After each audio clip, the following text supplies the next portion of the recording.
The King in Yellow by Robert W. Chambers. Along the shore, the cloud waves break, the twin suns sink behind the lake, the shadows lengthen in Carcosa. Strange is the night where black stars rise, and strange moons circle through the skies, but stranger still is lost Carcosa. Songs that the Hyades shall sing, where flap the tatters of the king, must die unheard in dim Carcosa. Song of my soul, my voice is dead. Die thou unsung, as tears unshed shall dry and die in lost Carcosa. Cassilda Song in The King in Yellow, Act 1, Scene 2. The Repairer of Reputations. Toward the end of the year 1920, the government of the United States had practically completed the program adopted during the last months of President Winthrop's administration. The country was apparently tranquil. Everyone knows that the tariff and labor questions were settled. The war with Germany, incident on that country's seizure of the Samoan Islands, had left no visible scars upon the Republic, and the temporary occupation of Norfolk by the invading army had been forgotten in the joy over repeated naval victories and the subsequent ridiculous plight of General von Gartenlaub's forces in the state of New Jersey. The Cuban and Hawaiian investments had paid 100%, and the territory of Samoa was well worth its cost as a coaling station. The country was in a superb state of defense. Every coast city had been well supplied with land fortifications. The army, under the parental eye of the General Staff, organized according to the Prussian system, had been increased to 300,000 men, with a territorial reserve of 1,000,000, and 6 magnificent squadrons of cruisers and battleships patrolled the 6 stations of the navigable seas, leaving a steam reserve amply fitted to control home waters. The gentlemen from the West had at last been constrained to acknowledge that a college for the training of diplomats was as necessary as law schools are for the training of barristers. Consequently, we were no longer represented abroad by incompetent patriots. The nation was prosperous. Chicago, for a moment paralyzed after a second great fire, had risen from its ruins, white and imperial, and more beautiful than the white city which had been built for its plaything in 1893. Everywhere good architecture was replacing bad, and even in New York, a sudden craving for decency had swept away a great portion of the existing horrors. Streets had been widened, properly paved and lighted. Trees had been planted, squares laid out, elevated structures demolished, and underground roads built to replace them. The new government buildings and barracks were fine bits of architecture, and the long system of stone quays which completely surrounded the island had been turned into parks, which proved a godsend to the population.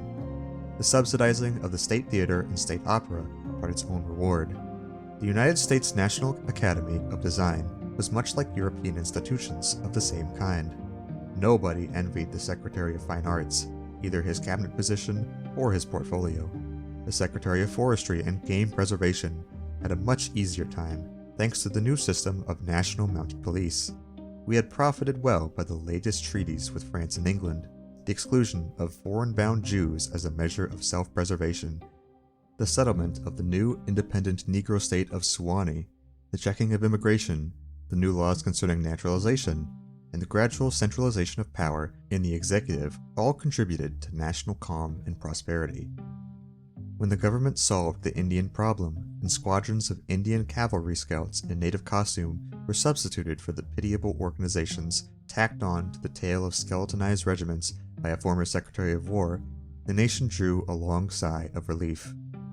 When, after the colossal Congress of Religions, bigotry and intolerance were laid in their graves, and kindness and charity began to draw warring sects together, many thought the millennium had arrived, at least in the New World, which, after all, is a world by itself.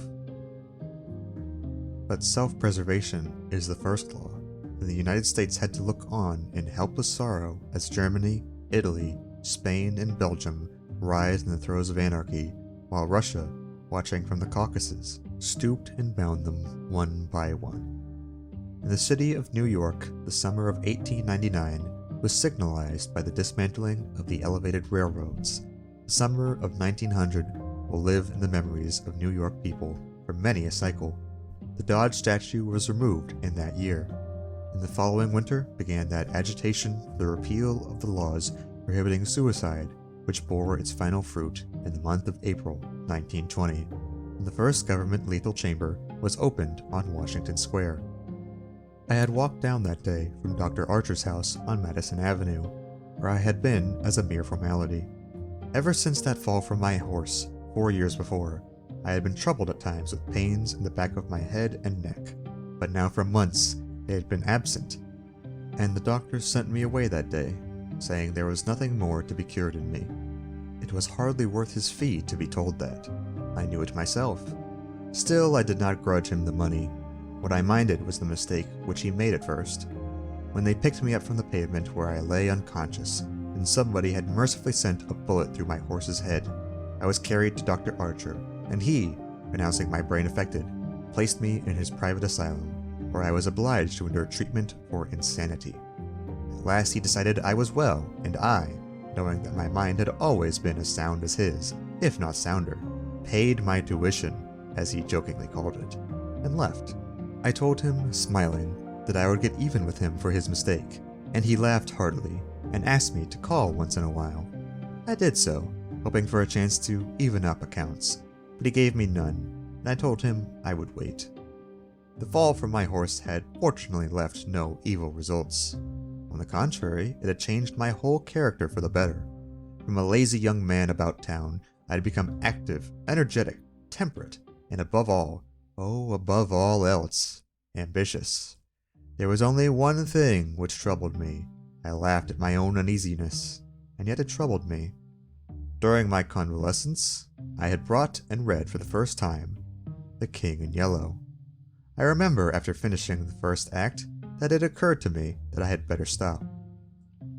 I started up and flung the book into the fireplace. The volume struck the barred grate and fell open on the hearth in the firelight. If I had not caught a glimpse of the opening words in the second act, I should never have finished it. But as I stooped to pick it up, my eyes became riveted to the open page, and with a cry of terror, or perhaps it was joy so poignant that I suffered in every nerve, I snatched the thing out of the coals and crept shaking to my bedroom, where I read it and reread it, and wept and laughed and trembled with a horror which at times assails me yet. This is the thing that troubles me, for I cannot forget Carcosa, where black stars hang in the heavens, where the shadows of men's thoughts lengthen in the afternoon, when the twin suns sink into the lake of Holly, and my mind will bear forever the memory of the pallid mask. I pray God will curse the writer, as the writer has cursed the world with this beautiful, stupendous creation, terrible in its simplicity, irresistible in its truth. A world which now trembles before The King in Yellow. When the French government seized the translated copies, which had just arrived in Paris, London, of course, became eager to read it. It is well known how the book spread like an infectious disease, from city to city, from continent to continent, barred out here, confiscated there, denounced by the press and pulpit, censured even by the most advanced of literary anarchists. No definite principles had been violated in those wicked pages, no doctrine promulgated, no convictions outraged. It could not be judged by any known standard, yet, although it was acknowledged that the supreme note of art had been struck in The King in Yellow, all felt that human nature could not bear the strain, nor thrive on words in which the essence of purest poison lurked. The very banality and innocence of the first act only allowed the blow to fall afterward with more awful effect. It was, I remember, the 13th day of April, 1920, that the first government lethal chamber was established on the south side of Washington Square, between Wooster Street and South Fifth Avenue. The block, which had formerly consisted of a lot of shabby old buildings, used as cafes and restaurants for foreigners, had been acquired by the government in the winter of 1898. The French and Italian cafes and restaurants were torn down.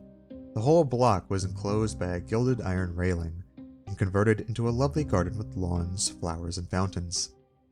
In the center of the garden stood a small, white building, severely classical in architecture and surrounded by thickets of flowers. 6 Ionic columns supported the roof, and a single door was of bronze. A splendid marble group of the Fates stood before the door, the work of a young American sculptor, Boris Yvain, who had died in Paris when only 23 years old. The inauguration ceremonies were in progress as I crossed University Place and entered the square. I threaded my way through the silent throng of spectators, but was stopped at 4th Street by a cordon of police. A regiment of United States Lancers were drawn up in a hollow square round the lethal chamber. On a raised tribune facing Washington Park stood the governor of New York, and behind him were grouped the mayor of New York and Brooklyn, the inspector general of police, the commandant of the state troops, Colonel Livingston, military aide to the President of the United States, General Blount, commanding at Governor's Island, Major General Hamilton, commanding the garrison of New York and Brooklyn, Admiral Buffby of the fleet in the North River, Surgeon General Lansford, the staff of the National Free Hospital, Senators Wise and Franklin of New York, and the Commissioner of Public Works. The tribune was surrounded by a squadron of hussars of the National Guard. The governor was finishing his reply to the short speech of the Surgeon General. I heard him say, "The laws prohibiting suicide and providing punishment for any attempt at self-destruction have been repealed. The government has seen fit to acknowledge the right of man to end an existence which may have become intolerable to him through physical suffering or mental despair. It is believed that the community will be benefited by the removal of such people from their midst. Since the passage of this law, the number of suicides in the United States has not increased. Now the government has determined to establish a lethal chamber in every city, town, and village in the country. It remains to be seen whether or not that class of human creatures from whose desponding ranks new victims of self-destruction fall daily will accept the relief thus provided." He paused and turned to the white lethal chamber. Silence in the street was absolute. "There a painless death awaits him who can no longer bear the sorrows of this life. If death is a welcome, let him seek it there." Then quickly turned to the military aide of the president's household. He said, "I declare the lethal chamber open." And again, facing the vast crowd, he cried in a clear voice, "Citizens of New York and of the United States of America, through me the government declares the lethal chamber to be open." The solemn hush was broken by a sharp cry of command. The squadron of hussars followed after the governor's carriage. The lancers wheeled and formed along Fifth Avenue to wait for the commandant of the garrison, and the mounted police followed them. I left the crowd to gape and stare at the white marble death chamber, and, crossing South Fifth Avenue, walked along the western side of that thoroughfare to Bleecker Street. Then I turned to the right and stopped before a dingy shop, which bore the sign, Hawberk, Armorer. I glanced in at the doorway and saw Hawberk busy in his little shop at the end of the hall. He looked up, and catching sight of me, cried in his deep, hearty voice, "Come in, Mr. Castaigne." Constance, his daughter, rose to meet me as I crossed the threshold, and held out her pretty hand, but I saw the blush of disappointment on her cheeks, and knew that it was another Castaigne she had expected, my cousin Louis. I smiled at her confusion and complimented her on the banner she was embroidering from a colored plate. Old Hawberk sat riveting the worn greaves of some ancient suit of armor, and the of his little hammer sounded pleasantly in the quaint shop. Presently he dropped his hammer and fussed about for a moment with a tiny wrench. The soft clash of the mail sent a thrill of pleasure through me. I loved to hear the music of steel brushing against steel, the mellow shock of the mallet on thigh pieces, and the jingle of chain armor. That was the only reason I went to see Hawberk. He had never interested me personally, nor did Constance, except for the fact of her being in love with Louis. This did occupy my attention, and sometimes even kept me awake at night. But I knew in my heart that all would come right, and that I should arrange their future as I expected to arrange that of my kind doctor, John Archer. However, I should never have troubled myself about visiting them just then, had it not been, as I say, that the music of the tinkling hammer had for me this strong fascination. I would sit for hours, listening and listening, and when a stray sunbeam struck the inlaid steel, the sensation it gave me was almost too keen to endure. My eyes would become fixed, dilating with a pleasure that stretched every nerve almost to breaking, and until some movement of the old armor cut off the ray of sunlight. Then, still thrilling secretly, I leaned back and listened again to the sound of the polishing rag, rubbing rust from the rivets. Constance worked with the embroidery over her knees, now and then pausing to examine more closely the pattern in the colored plate. "Who is this for?" I asked. Albrecht explained, and in addition to the treasures of armor in the Metropolitan Museum, of which he had been appointed armorer, he also had charge of several collections belonging to rich amateurs. This was the missing greave of a famous suit which a client of his had traced to a little shop in Paris on the Quai d'Orsay. He, Albrecht, had negotiated for and secured the greave, and now the suit was complete. He laid down his hammer and read me the history of the suit, traced since 1450 from owner to owner until it was acquired by Thomas Stainbridge. When his superb collection was sold, this client of Albrecht's bought the suit, and since then the search for the missing greave had been pushed until it was, almost by accident, located in Paris. "Did you continue the search so persistently, without any certainty of the greave being still in existence?" I demanded. "Of course," he replied coolly. Then, for the first time, I took a personal interest in Albrecht. "It was worth something to you," I ventured. "No," he replied, laughing. "My pleasure in finding it was my reward." "Have you no ambition to be rich?" I asked, smiling. "My one ambition is to be the best armorer in the world," he answered gravely. Constance asked me if I had seen the ceremonies at the Lethal Chamber. She herself had noticed cavalry passing up Broadway that morning, and had wished to see the inauguration, but her father wanted the banner finished, and she had stayed at his request. "Did you see your cousin, Mr. Castaigne, there?" she asked, with the slightest tremor of her soft eyelashes. "No," I replied carelessly. "Lewis's regiment is maneuvering out in Westchester County." I rose and picked up my hat and cane. "Are you going upstairs to see the lunatic again?" laughed old Albrecht. If Albrecht knew how I loathed that word, lunatic, he would never use it in my presence. It rouses certain feelings within me which I do not care to explain. However, I answered him quietly. "I think I shall drop in and see Mr. Wilde for a moment or two." "Poor fellow," said Constance, with a shake of the head. "It must be hard to live alone year after year, poor, crippled, and almost demented. It is very good of you, Mr. Castaigne, to visit him as often as you do." "I think he's vicious," observed Albrecht, beginning again with his hammer. I listened to the golden tinkle on the greave plates. When he had finished, I replied, "No, he is not vicious, nor is he in the least demented. His mind is a wonder chamber, from which he can extract treasures that you and I would give years of our life to acquire." Albrecht laughed. I continued a little impatiently. "He knows history as no one else could know it. Nothing, however trivial, escapes his search, and his memory is so absolute, so precise in details, that were it known in New York that such a man existed, the people could not honor him enough." "Nonsense," muttered Albrecht, searching on the floor for a fallen rivet. "Is it nonsense?" I asked, managing to suppress what I felt. "Is it nonsense when he says that the tassets and cuissards of the enameled suit of armor commonly known as the Prince's Emblazoned can be found among a mass of rusty theatrical properties, broken stoves, and rag pickers' refuse in a garret in Pell Street?" Albrecht's armor fell to the ground, but he picked it up and asked, with a great deal of calm, how I knew that the tassets and left cuissard were missing from the Prince's Emblazoned. "I did not know until Mr. Wilde mentioned it to me the other day. He said they were in the garret of 998 Pell Street." "Nonsense!" he cried, but I noticed his hand trembling under his leathern apron. "Is that nonsense too?" I asked pleasantly. "Is it nonsense when Mr. Wilde continually speaks of you as the Marquis of Avonshire and of Miss Constance—" I did not finish, for Constance had started to her feet with terror written on every feature. Albrecht looked at me and slowly smoothed his leathern apron. "That is impossible," he observed.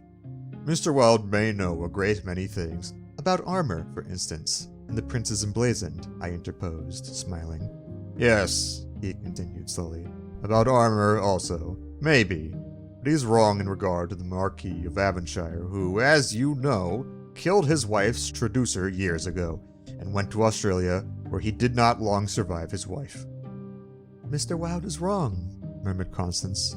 Her lips were blanched, but her voice was sweet and calm.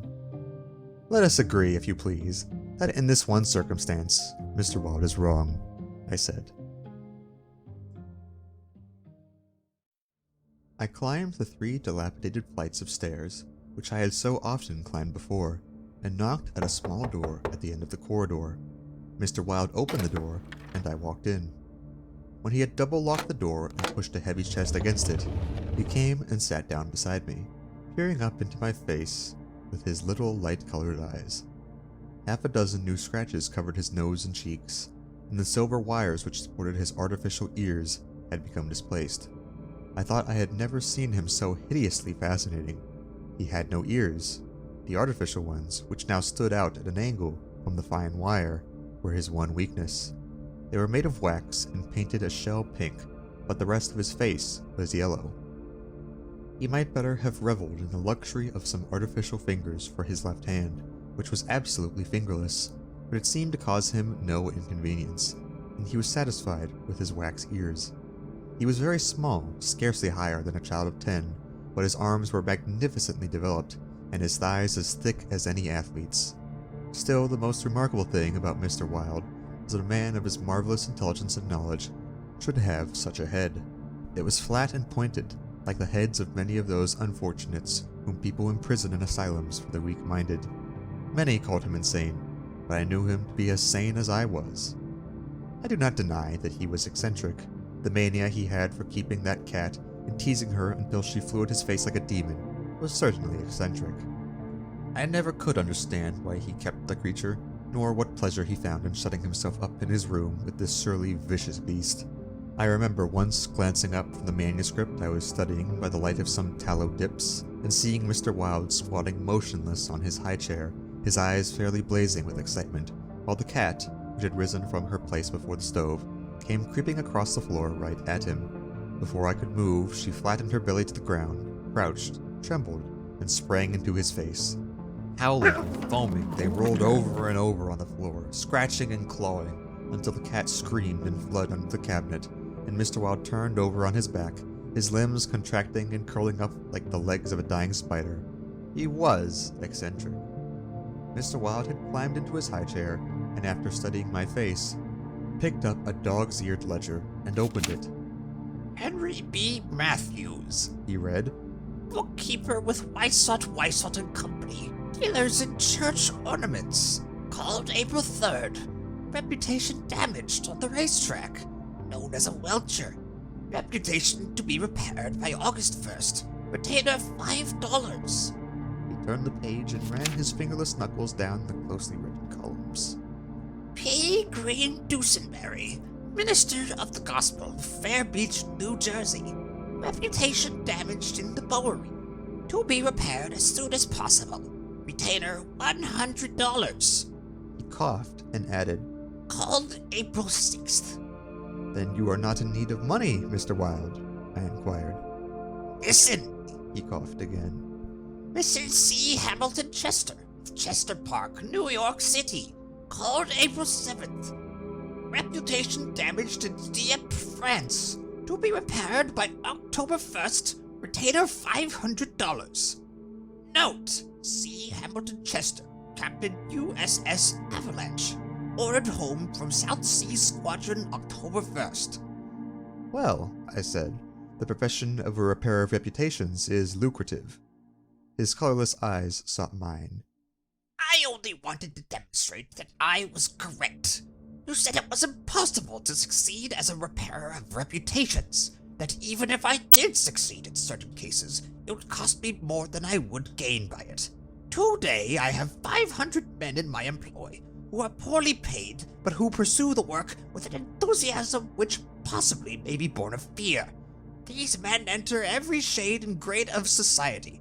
Some even are pillars of the most exclusive social temples. Others are the prop and pride of the financial world. Still others hold undisputed sway among the fancy and the talent. I choose them at my leisure from those who reply to my advertisements. It is easy enough, they are all cowards. I could treble the number in 20 days if I wished. So you see, those who have in their keeping the reputations of their fellow citizens, I have in my pay. They may turn on you, I suggested. He rubbed his thumb over his cropped ears and adjusted the wax substitutes. I think not, He murmured thoughtfully. I seldom have to apply the whip, and then only once. Besides, they like their wages. How do you apply the whip? I demanded. His face for a moment was awful to look upon. His eyes dwindled to a pair of green sparks. I invite them to come and have a little chat with me, He said in a soft voice. A knock at the door interrupted him, and his face resumed its amiable expression. Who is it? He inquired. Mr. Stalet, was the answer. Come tomorrow, Replied Mr. Wilde. Impossible. Began the other, but was silenced by a sort of bark from Mr. Wilde. Come tomorrow. He repeated. We heard somebody move away from the door and turn the corner by the stairway. Who was that? I asked. Arnold Stalet, owner and editor-in-chief of the great New York Daily. He drummed on the ledger with his fingerless hand, adding, I pay him very badly, but he thinks it's a good bargain. Arnold Stalet, I repeated, amazed. Yes, Said Mr. Wilde, with a self-satisfied cough. The cat, which had entered the room as he spoke, hesitated, looked up at him, and snarled. He climbed down from the chair and, squatting on the floor, took the creature into his arms and caressed her. The cat ceased snarling and presently began a loud purring, which seemed to increase in timbre as he stroked her. Where are the notes? I asked. He pointed to the table, and for the 100th time I picked up the bundle of manuscript entitled The Imperial Dynasty of America. One by one I studied the well-worn pages, worn only by my own handling, and although I knew all by heart from the beginning, when from Carcosa, the Hyades, Hastur, and Aldebaran, to Castaigne, Louis de Calvados, born December 19th, 1877. I read it with an eager, rapt attention, pausing to repeat parts of it aloud, and dwelling especially on Hildred de Calvados, only son of Hildred Castaigne and Edith Lands Castaigne, first in succession, etc., etc. When I finished, Mr. Wilde nodded and coughed. Speaking of your legitimate ambition, He said, how do Constance and Louis get along? She loves him, I replied simply. The cat on his knee suddenly turned and struck at his eyes, and he flung her off and climbed onto the chair to oppose me. And Dr. Archer? But that's a matter you can settle at any time you wish, He added. Yes, I replied. Dr. Archer can wait, but it is time I saw my cousin Louis. It is time, He repeated. Then he took another ledger from the table and ran over the leaves rapidly. We are now in communication with 10,000 men, He muttered. We can count on 100,000 within the first 28 hours, and in 48 hours, the state will rise en masse. The country follows the state, and the portion that will not, I mean California and the Northwest, might better never have been inhabited. I shall not send them the yellow sign. The blood rushed to my head, but I only answered, A new broom sweeps clean. The ambition of Caesar and of Napoleon pales before that which could not rest until it had seized the minds of men and controlled even their unborn thoughts, Said Mr. Wilde. You are speaking of the King in Yellow, I groaned with a shudder. He is a king whom emperors have served. I am content to serve him, I replied. Mr. Wilde sat rubbing his ears with his crippled hand. Perhaps Constance does not love him, He suggested. I started to reply, but a sudden burst of military music from the street below drowned my voice. The 20th Dragoon Regiment, formerly in garrison at Mount St. Vincent, was returning from the maneuvers in Westchester County to its new barracks on East Washington Square. It was my cousin's regiment. They were a fine lot of fellows, in their pale blue, tight-fitting jackets, jaunty busbies, and white riding breeches with a double yellow stripe, into which their limbs seemed molded. Every other squadron was armed with lances, from the metal points of which fluttered yellow and white pennons. The band passed, playing the regimental march. Then came the colonel and staff, the horses crowding and trampling, while their heads bobbed in unison, and the pennons fluttered from their lance points. The troopers, who rode with the beautiful English seat, looked brown as berries from their bloodless campaign across the farms of Westchester, and the music of their sabers against the stirrups, and the jingle of spurs and carbines was delightful to me. I saw Louis riding with his squadron. He was as handsome an officer as I had ever seen.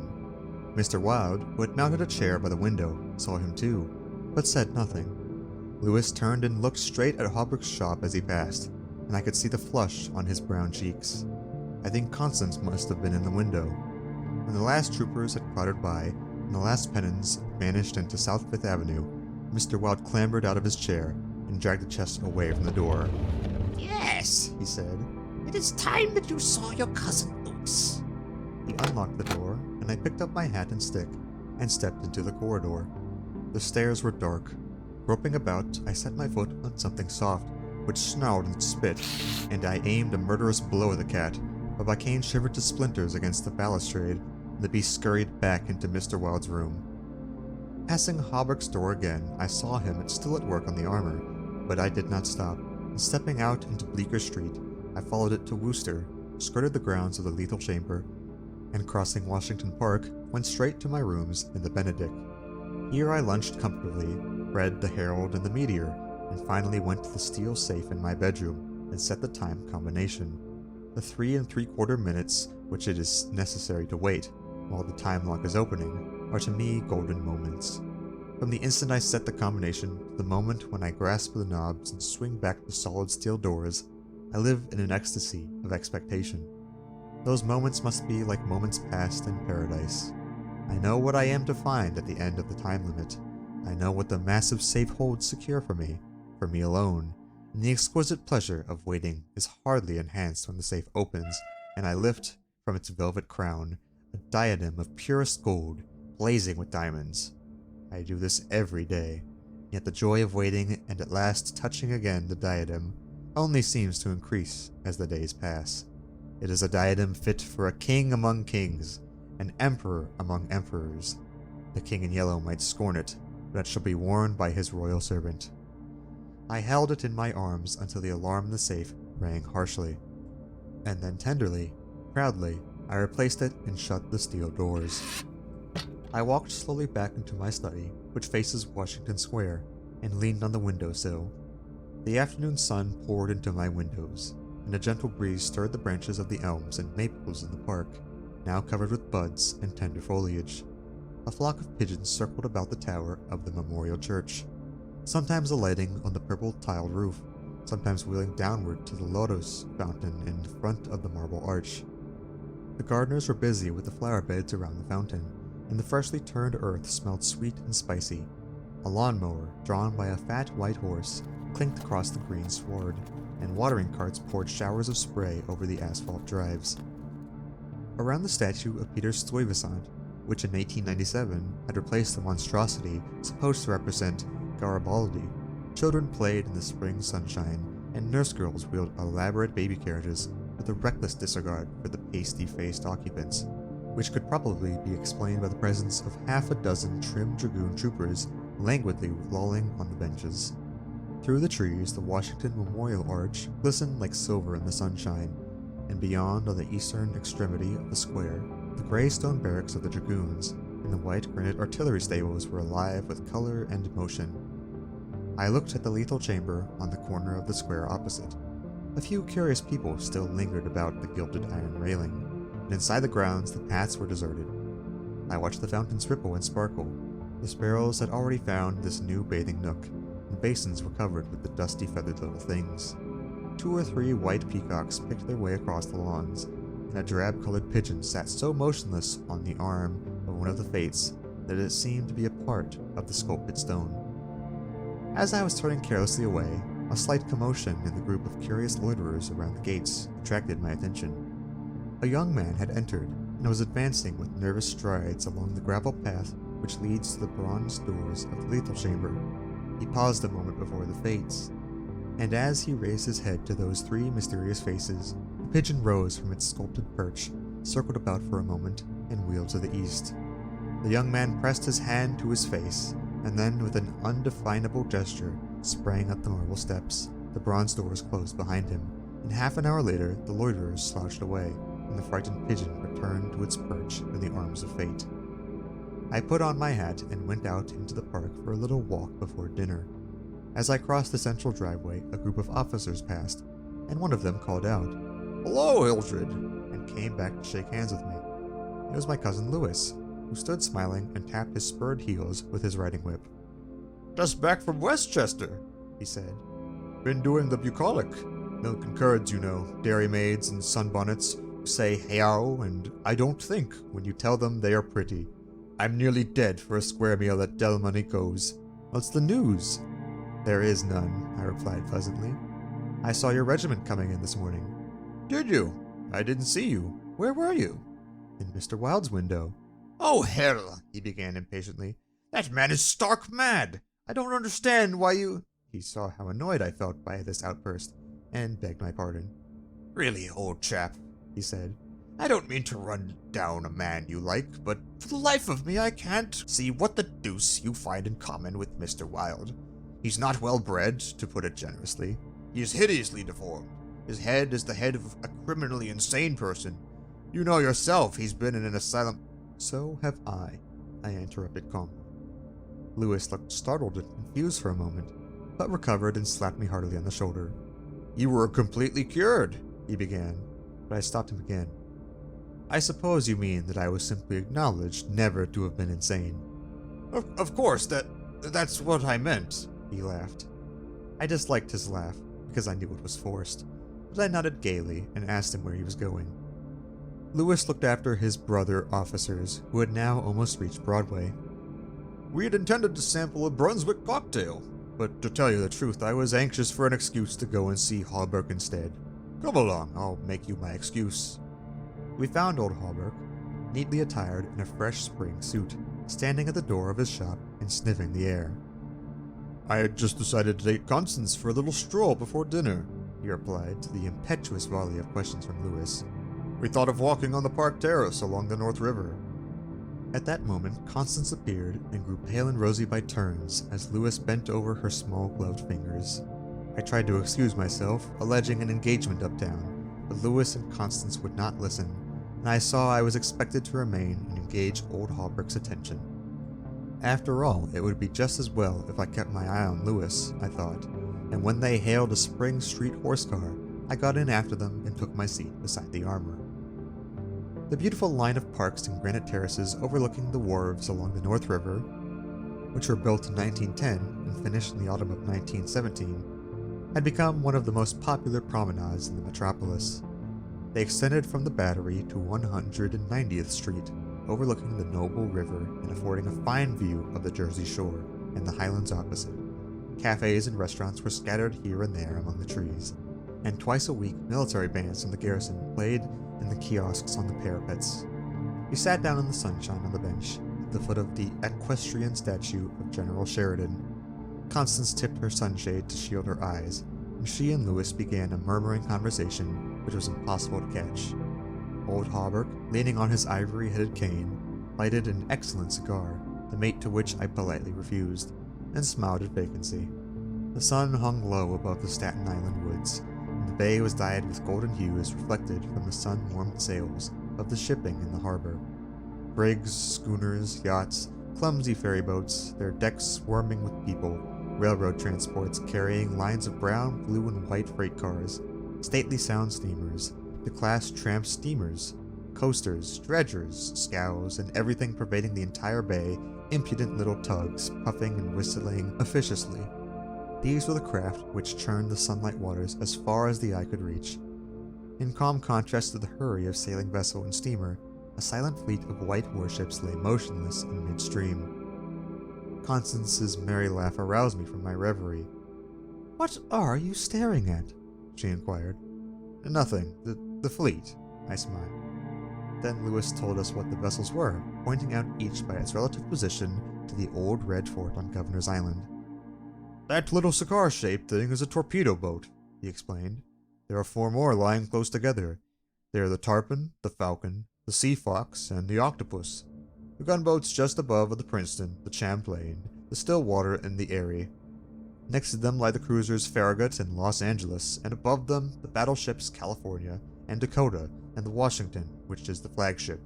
Those 2 squatty-looking chunks of metal which are anchored there off Castle William are the double-turreted monitors Terrible and Magnificent. Behind them lies the ram Osceola." Constance looked at him with deep approval in her eyes. What loads of things you know for a soldier, she said, and we all joined in the laugh which followed. Presently, Lewis rose with a nod to us and offered his arm to Constance, and they strolled away along the river walk. Hawberk watched them for a moment and then turned to me. Mr. Wilde was right, he said. I have found the missing tassets and left brassard of the Prince's Emblazoned in a vile old junk garret in Pell Street. 998? I inquired with a smile. Yes. Mr. Wilde is a very intelligent man, I observed.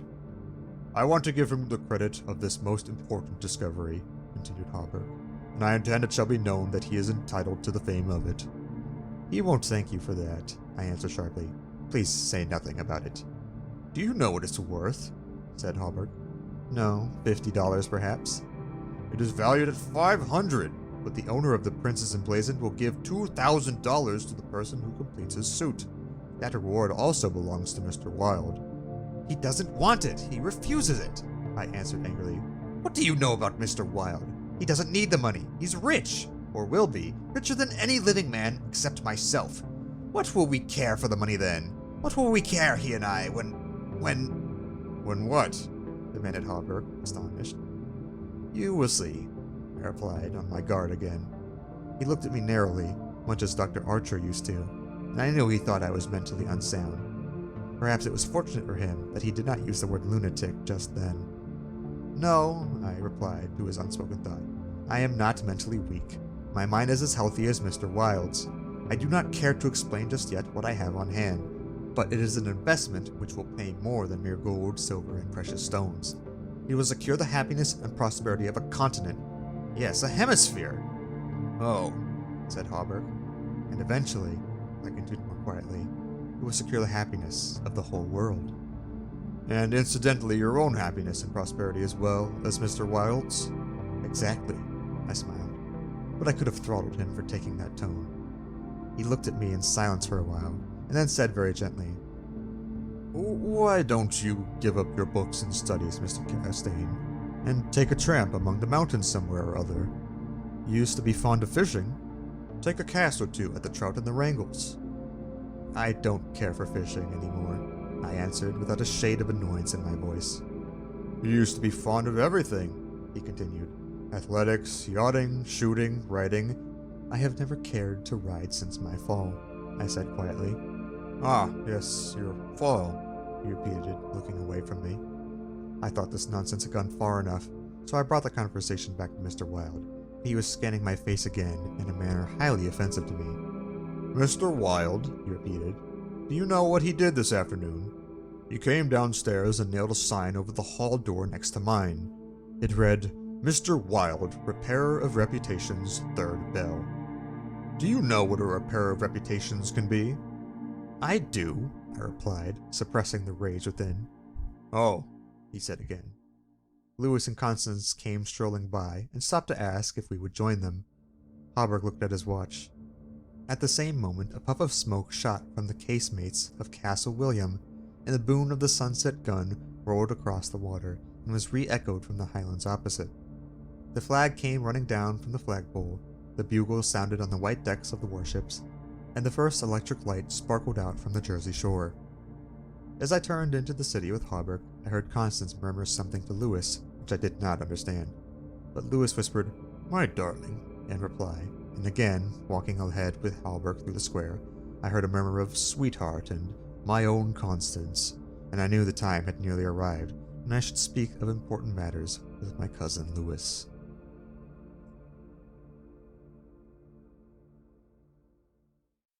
One morning early in May, I stood before the steel safe in my bedroom, trying on the gold and jeweled crown. Diamonds flashed fire as I turned to the mirror, and the heavy beaten gold burned like a halo about my head. I remembered Camilla's agonized scream and the awful words echoing through the dim streets of Carcosa. They were the last lines in the first act, and I dared not think of what followed. Dared not, even in the spring sunshine, there in my own room, surrounded with familiar objects, reassured by the bustle from the street and the voices of the servants in the hallway outside. For those poisoned words had dropped slowly into my heart, as death sweat drops upon a bedsheet and is absorbed. Trembling, I put the diadem from my head and wiped my forehead, but I thought of Hastur and of my own rightful ambition. And I remembered Mr. Wilde as I had last left him, his face all torn and bloody from the claws of that devil's creature, and what he said. Ah, what he said. The alarm bell in the safe began to whir harshly, and I knew my time was up. But I would not heed it, and replacing the flashing circlet upon my head, I turned defiantly to the mirror. I stood for a long time absorbed in the changing expression of my own eyes. The mirror reflected a face which was like my own, but whiter, and so thin that I hardly recognized it. And all the time I kept repeating between my clenched teeth, "The day has come! The day has come!" while the alarm in the safe whirred and clamored, and the diamonds sparkled and flamed above my brow. I heard a door open, but did not heed it. It was only when I saw two faces in the mirror. It was only when another face rose over my shoulder, and two other eyes met mine. I wheeled like a flash, and seized a long knife from my dressing table, and my cousin sprang back very pale, crying, "Hildred, for God's sake!" Then, as my hand fell, he said, "It is I, Lewis! Don't you know me?" I stood silent. I could not have spoken for my life. He walked up to me and took the knife from my hand. "What is all this?" he inquired, in a gentle voice. "Are you ill?" "No," I replied, but I doubt if he heard me. "Come, come, old fellow," he cried. "Take off that brass crown and toddle into the study. Are you going to a masquerade? What's all this theatrical tinsel, anyway?" I was glad he thought the crown was made of brass and paste, yet I didn't like him any better for thinking so. I let him take it from my hand, knowing it was best to humor him. He tossed the splendid diadem in the air, and catching it, turned to me smiling. "It's dear at 50 cents, he said. "What's it for?" I did not answer, but took the circlet from his hands, and placing it in the safe, shut the massive steel door. The alarm ceased its infernal din at once. He watched me curiously, but did not seem to notice the sudden ceasing of the alarm. He did, however, speak of the safe as a biscuit box. Fearing lest he might examine the combination, I led the way into my study. Lewis threw himself on the sofa and flicked at flies with his eternal riding whip. He wore his fatigue uniform with the braided jacket and jaunty cap, and I noticed that his riding boots were all splashed with red mud. "Where have you been?" I inquired. "Jumping mud creeks in Jersey," he said. "I haven't had the time to change yet. I was rather in a hurry to see you. Haven't you got a glass of something? I'm dead tired. Been in the saddle 24 hours. I gave him some brandy from my medicinal store, which he drank with a grimace. "Damned bad stuff," he observed. "I'll give you an address where they sell brandy that is brandy." "It's good enough for my needs," I said indifferently. "I use it to rub my chest with." He stared and flicked at another fly. "See here, old fellow," he began. "I've got something to suggest to you.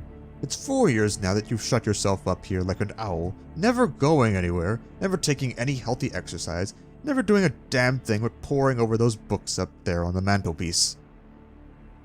He glanced along the row of shelves. "Napoleon, Napoleon, Napoleon," he read. "For heaven's sake, have you nothing but Napoleons there?" "I wish they were bound in gold," I said. "But wait, yes, there is another book, The King in Yellow." I looked him steadily in the eye. "Have you never read it?" I asked. "I? No, thank God. I don't want to be driven crazy." I saw he regretted his speech as soon as he had uttered it. There's only one word which I loathe more than I do lunatic, and that word is crazy. But I controlled myself and asked him why he thought The King in Yellow dangerous. "Oh, I don't know," he said hastily. "I only remember the excitement it created, and the denunciations from pulpit and press. I believe the author shot himself after bringing forth this monstrosity, didn't he?" "I understand he is still alive," I answered. "That's probably true," he muttered. "Bullets couldn't kill a fiend like that." "It is a book of great truths," I said. "Yes," he replied, "of truths which send men frantic and blast their lives. I don't care if the thing is, as they say, the very supreme essence of art. It's a crime to have written it, and I for one shall never open its pages." "Is that what you have come to tell me?" I asked. "No," he said. "I came to tell you that I'm going to be married." I believe for a moment my heart ceased to beat, but I kept my eyes on his face. "Yes," he continued, smiling happily. married to the sweetest girl on the earth. Constance Hawberk, I said mechanically. How did you know? He cried, astonished. I didn't know it myself until the evening last April, when we strolled down to the embankment before dinner. When is it to be? I asked. It was to have been next September, but an hour ago a dispatch came ordering our regiment to the Presidio, San Francisco. We leave at noon tomorrow. Tomorrow, he repeated. Just think, Hildred, tomorrow I shall be the happiest fellow that ever drew breath in this jolly world, for Constance will go with me. I offered him my hand in congratulation, and he seized and shook it like the good-natured fool he was, or pretended to be. I am going to get my squadron as a wedding present, he rattled on. Captain and Mrs. Louis Castaigne, eh, Hildred? Then he told me where it was to be, and who were to be there, and made me promise to come and be best man. I set my teeth and listened to his boyish chatter, without showing what I felt, but I was getting to the limit of my endurance, and when he jumped up and, switching his spurs till they jingled, said he must go, I did not detain him. There's one thing I want to ask of you, I said quietly. Out with it, it's promised, he laughed. I want you to meet me for a quarter of an hour's talk tonight. Of course, if you wish, he said, somewhat puzzled. Where? Anywhere. In the park there. What time, Hildred? Midnight. What in the name of... he began, but checked himself and laughingly assented. I watched him go down the stairs and hurry away, his saber banging at every stride. He turned into Bleecker Street, and I knew he was going to see Constance. I gave him 10 minutes to disappear, and then followed in his footsteps, taking with me the jeweled crown and the silken robe embroidered with the yellow sign. When I turned into Bleecker Street and entered the doorway which bore the sign, Mr. Wilde, Repairer of Reputations, Third Bell. I saw old Hawberk moving about in his shop, and imagined I heard Constance's voice in the parlor, but I avoided them both and hurried up the trembling stairways to Mr. Wilde's apartment. I knocked and entered without ceremony. Mr. Wilde lay groaning on the floor, his face covered with blood, his clothes torn to shreds. Drops of blood were scattered about over the carpet, which had also been ripped and frayed in the evidently recent struggle. It's that cursed cat, he said, ceasing his groans, and turning his colorless eyes to me. She attacked me while I was asleep. I believe she will kill me yet. This was too much, so I went into the kitchen, and, seizing a hatchet from the pantry, started to find the infernal beast and settle her then and there. My search was fruitless, and after a while I gave it up, and came back to find Mr. Wilde squatting on his high chair by the table. He had washed his face and changed his clothes. The great furrows which the cat's claws had plowed up in his face he had filled with collodion, and a rag hid the wound in his throat. I told him I should kill the cat when I came across her, but he only shook his head and turned to the open ledger before him. He read name after name of the people who had come to him in regard to their reputation, and the sums he had assumed were startling.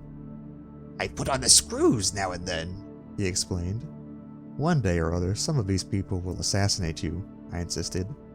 Do you think so? He said, rubbing his mutilated ears. It was useless to argue with him, so I took down the manuscript entitled Imperial Dynasty of America for the last time I should ever take it down in Mr. Wilde's study. I read it through, thrilling and trembling with pleasure. When I had finished, Mr. Wilde took the manuscript and, turning to the dark passage which leads from his study to his bedchamber, called out in a loud voice, Vance! Then for the first time, I noticed a man crouching there in the shadow. How I had overlooked him during my search for the cat, I cannot imagine. Vance, come in! Cried Mr. Wilde. The figure rose and crept towards us, and I shall never forget the face that he raised to mine, as the light from the window illuminated it. Vance, this is Mr. Castaigne, said Mr. Wilde. Before he had finished speaking, the man threw himself on the ground before the table, crying and gasping. Oh God! Oh my God! Help me! Forgive me! Oh, Mr. Castaigne, keep that man away! You cannot mean it! You are different! Save me! I am broken down! I was in a madhouse and... Now, when all was coming right, when I had forgotten the king in yellow, and... But I shall go mad again! I shall go mad! His voice died in a choking rattle, for Mr. Wilde had leapt on him and his right hand encircled the man's throat. When Vance fell in a heap on the floor, Mr. Wilde clambered nimbly into his chair again and rubbed his mangled ears with the stump of his hand, turned to me, and asked me for the ledger. I reached it down from the shelf, and he opened it. After a moment's searching among the beautifully written pages, he coughed complacently and pointed to the name Vance. Vance? He read aloud. Osgood Oswald Vance. At the sound of his name, the man on the floor raised his head and turned a convulsed face to Mr. Wilde. His eyes were injected with blood, his lips tumefied. Called April 28th, continued Mr. Wilde. Occupation, cashier in the Seaforth National Bank, has served a term of forgery at Sing Sing, from whence he was transferred to the asylum for the criminally insane. Pardoned by the governor of New York, and discharged from the asylum January 19th, 1918. Reputation damaged at Sheepshed Bay. Rumors that he lives beyond his income. Reputation to be repaired at once. Retainer $1,500. Note: has embezzled sums amounting to $30,000 since March 20th, 1919. Excellent family and secured present position through uncle's influence. Father, president of Seaforth Bank. I looked at the man on the floor. Get up, Vance, said Mr. Wilde in a gentle voice. Vance rose, as if hypnotized. He will do as we suggest now, observed Mr. Wilde, and opening the manuscript, he read the entire history of the Imperial Dynasty of America. Then, in a kind and soothing murmur, he ran over the important points with Vance, who stood like one stunned.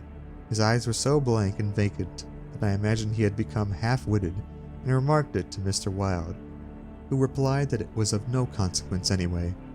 Very patiently, we pointed out to Vance what his share in the affair would be, and he seemed to understand after a while. Mr. Wilde explained the manuscript, using several volumes on heraldry, to substantiate the result of his researches. He mentioned the establishment of the dynasty in Carcosa, the lakes which connected Hastur, Aldebaran, and the mystery of the Hyades. He spoke of Cassilda and Camilla, and sounded the cloudy depths of Deem and the Lake of Holly. The scalloped tatters of the King in Yellow must hide ye till forever, he muttered, but I do not believe Vance heard him. Then by degrees he led Vance along the ramifications of the imperial family, to Aut and Theo, from Neotauba and Phantom of Truth, to Aldones, and then tossing aside his manuscript and notes, he began the wonderful story of the last king. Fascinated and thrilled, I watched him. He threw up his head, his long arms were stretched out in a magnificent gesture of pride and power, and his eyes blazed deep in their sockets like two emeralds. Vance listened, stupefied. As for me, when at last Mr. Wilde had finished, and pointing to me, cried, "The cousin of the king!" My head swam with excitement. Controlling myself with superhuman effort, I explained to Vance why I alone was worthy of the crown, and why my cousin must be exiled or die. I made him understand that my cousin must never marry, even after renouncing all his claims, and how that least of all he should marry the daughter of the Marquis of Avonshire and bring England into the question. I showed him a list of thousands of names which Mr. Wilde had drawn up. Every man whose name was there had received the yellow sign which no living human being dared disregard. The city, the state, the whole land were ready to rise and tremble before the pallid mask. The time had come. The people should know the son of Hastur, and the whole world bow to the black stars which hang in the sky over Carcosa. Vance leaned on the table, his head buried in his hands. Mr. Wilde drew a rough sketch on the margin of yesterday's Herald with a bit of lead pencil. It was a plan of Hawberk's rooms. Then he wrote out the order and affixed the seal, and shaking like a palsied man, I signed my first writ of execution with my name Hildred Rex. Mr. Wilde clambered to the floor and, unlocking the cabinet, took a long square box from the first shelf. This he brought to the table and opened. A new knife lay in the tissue paper inside, and I picked it up and handed it to Vance, along with the order and the plan of Hawberk's apartment. Then Mr. Wilde told Vance he could go, and he went, shambling like an outcast of the slums. I sat for a while watching the daylight fade behind the square tower of the Judson Memorial Church. and finally, gathering up the manuscript and notes, took my hat and started for the door. Mr. Wilde watched me in silence. When I had stepped into the hall, I looked back. Mr. Wilde's small eyes were still fixed on me. Behind him, shadows gathered in the fading light. Then I closed the door behind me and went out into the darkening streets. I had eaten nothing since breakfast, but I was not hungry. A wretched, half-starved creature who stood looking across the street at the lethal chamber noticed me and came up to tell me a tale of misery. I gave him money, I don't know why, and he went away without thanking me. An hour later, another outcast approached and whined his story. I had a blank bit of paper in my pocket, on which was traced the yellow sign, and I handed it to him. He looked at it stupidly for a moment, and then with an uncertain glance at me, folded it with what seemed to me exaggerated care, and placed it in his bosom. The electric lights were sparkling among the trees, and the new moon shone in the sky above the lethal chamber. It was tiresome waiting in the square. I wandered from the marble arch to the artillery stables, and back again to the lotus fountain. The flowers and grass exhaled a fragrance which troubled me. The jet of the fountain played in the moonlight, and the musical splash of falling drops reminded me of the tinkle of chained mail in Hawberk's shop. But it was not so fascinating, and the dull sparkle of the moonlight on the water brought no such sensations of exquisite pleasure as when the sunshine played over the polished steel of a corselet on Hawberk's knee. I watched the bats darting and turning above the water plants in the fountain basin, but their rapid, jerky flight set my nerves on edge, and I went away again to walk aimlessly to and fro among the trees. The artillery stables were dark, but in the cavalry barracks the officers' windows were brightly lighted, and the sallyport was constantly filled with troopers in fatigue, carrying straw and harness and baskets filled with tin dishes. Twice the mounted sentry at the gates was changed while I wandered up and down the asphalt walk. I looked at my watch. It was nearly time. The lights in the barracks went out one by one, the barred gate was closed, and every minute or two an officer passed in through the side wicket, leaving a rattle of accoutrements and a jingle of spurs on the night air. The square had become very silent. The last homeless loiterer had been driven away by the gray-coated park policeman. The car tracks along Wooster Street were deserted, and the only sound which broke the stillness was the stamping of the sentry's horse and the ring of his saber against the saddle pommel. In the barracks, the officers' quarters were still lighted, and military servants passed and repassed before the bay windows. 12 o'clock sounded from the new spire of St. Francis Xavier, and at the last stroke of the sad-toned bell, a figure passed through the wicket beside the portcullis, returned to the salute of the sentry, and crossing the street, entered the square and advanced towards the Benedict apartment house. "Louis," I called. The man pivoted on his spurred heels and came straight toward me. "Is that you, Hildred?" "Yes, you are on time." I took his offered hand, and we strolled toward the lethal chamber. He rattled on about his wedding and the graces of Constance and their future prospects, calling my attention to his captain's shoulder straps and the triple gold arabesque on his sleeve and fatigue cap. I believe I listened as much to the music of his spurs and saber as I did to his boyish babble, and at last we stood under the elms on the 4th Street corner of the square opposite the lethal chamber. Then he laughed and asked me what I wanted with him. I motioned him to a seat on a bench under the electric light and sat down beside him. He looked at me curiously, with that same searching glance which I hate and fear so in doctors. I felt the insult of his look, but he did not know it, and I carefully concealed my feelings. "Well, old chap," he inquired, "what can I do for you?" I drew from my pocket the manuscript and notes of the Imperial Dynasty of America, and looking him in the eye, said, "I will tell you. On your word as a soldier, promise me to read this manuscript from beginning to end without asking me a question. Promise me to read these notes in the same way, and promise me to listen to what I have to tell later." "I promise, if you wish it," he said pleasantly. "Give me the paper, Hildred." He began to read, raising his eyebrows with a puzzled, whimsical air, which made me tremble with suppressed anger. As he advanced, his eyebrows contracted, and his lips seemed to form the word "rubbish." Then he looked slightly bored, but apparently for my sake read, with an attempt at interest, which presently ceased to be an effort. He started when, in the closely written pages, he came to his own name, and when he came to mine, he lowered the paper and looked sharply at me for a moment. But he kept his word, and resumed his reading. and I let the half-formed question die on his lips unanswered. When he came to the end and read the signature of Mr. Wilde, he folded the paper carefully and returned it to me. I handed him the notes, and he settled back, pushing his fatigue cap up to his forehead with a boyish gesture, which I remembered so well in school. I watched his face as he read, and when he finished, I took the notes with the manuscript and placed them in my pocket. Then I unfolded a scroll marked with the yellow sign. He saw the sign, but he did not seem to recognize it, and I called his attention to it somewhat sharply. "Well," he said, "I see it. What is it?" "It is the yellow sign," I said angrily. "Oh, that's it, is it?" said Lewis, in that flattering voice which Dr. Archer used to employ with me, and would probably have employed again had I not settled his affair for him. I kept my rage down and answered as steadily as possible. "Listen, you have engaged your word?" "I am listening, old chap," he replied soothingly. I began to speak very calmly. Dr. Archer, having by some means become possessed of the secret of the imperial succession, attempted to deprive me of my right, alleging that because of a fall from my horse 4 years ago, I had become mentally deficient. He presumed to place me under restraint in his own house in hopes of either driving me insane or poisoning me. I have not forgotten it. I visited him last night, and the interview was final. Lewis turned quite pale, but did not move. I resumed triumphantly. "There are yet 3 people to be interviewed in the interests of Mr. Wilde and myself.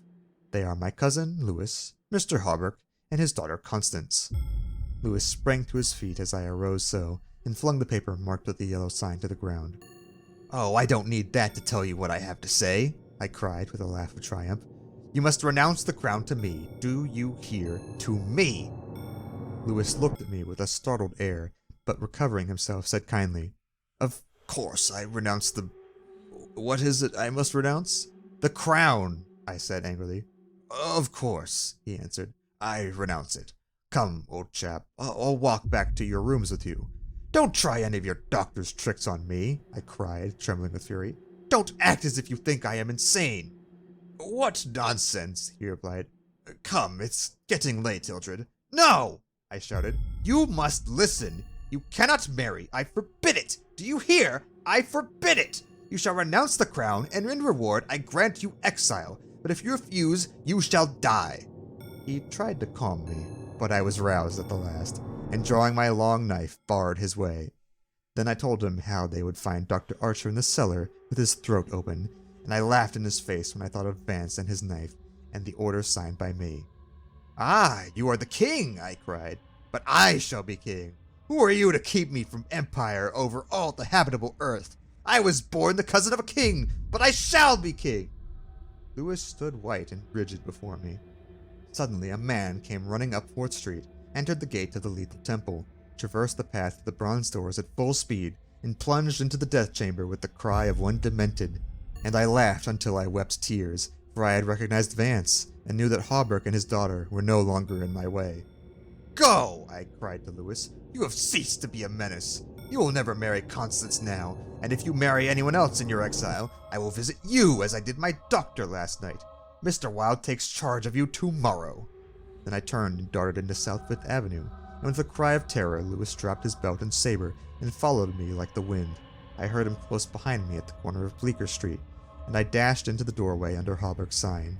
He cried, "Halt, or I fire!" But when he saw that I flew up the stairs, leaving Hawberk's shop below, he left me, and I heard him hammering and shouting at their door, as though it were possible to arouse the dead.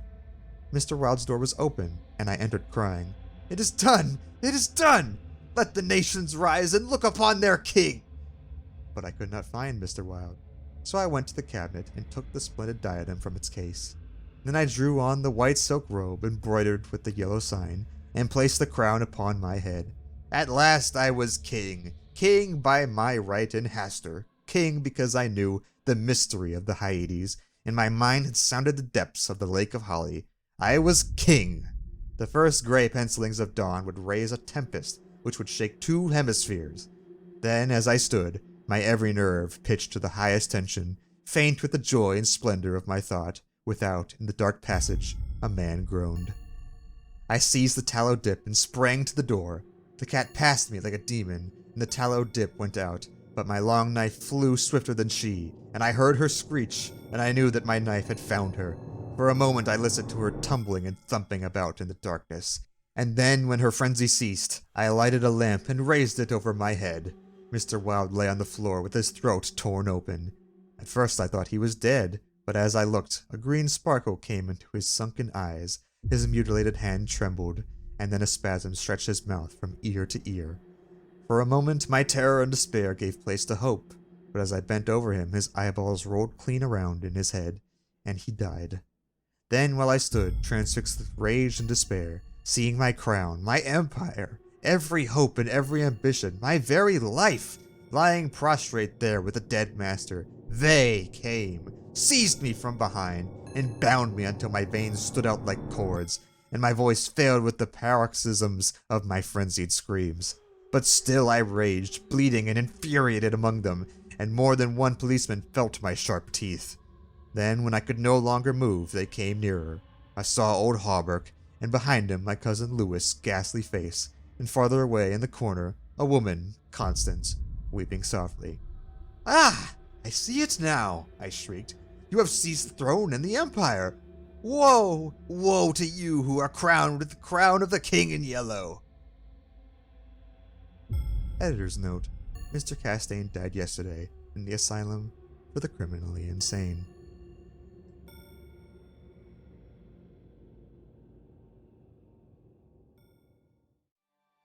Now that this week's story has reached its conclusion, hello again, dear viewers. I mentioned in my previous video that I want to post every other week. However, I'm well aware that consistency is key when it comes to projects such as this. So I've devised a different plan. I still want to post a broadcast every other week, but these things take time, and as I get better at making this content, hopefully I will be able to get things out on a much more consistent pace. Until then, when I'm not posting a broadcast, I would like to read a story from one of the many books located here at the archive. It should be a lot easier to produce and still give you content every week. So, I hope you enjoyed the story this week. I will continue reading through The King in Yellow as the weeks progress, unless there is a story that you would like for me to read next. If you do have one in mind, please leave it in the comments below. Until then, I am going to work hard on this next broadcast, and I will see you all then. Take care.